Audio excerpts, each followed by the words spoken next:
Today, I'm going to show you how to lose weight, not be hungry, and have crazy energy with bone broth. That is the power of bone broth, and I'm going to show you how. First, you're going to drink 2 10-ounce cups of bone broth.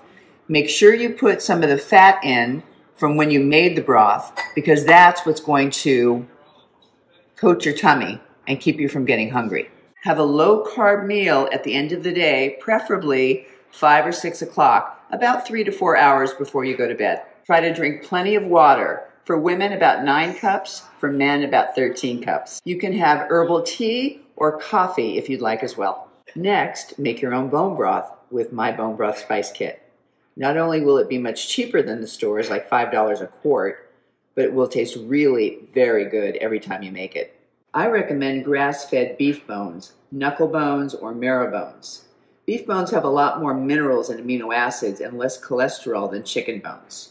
You can order bones online at Oregon Valley Farms on the West Coast or Seven Sons Ranch on the East Coast.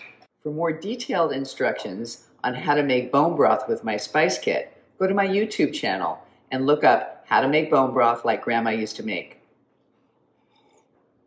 Yum.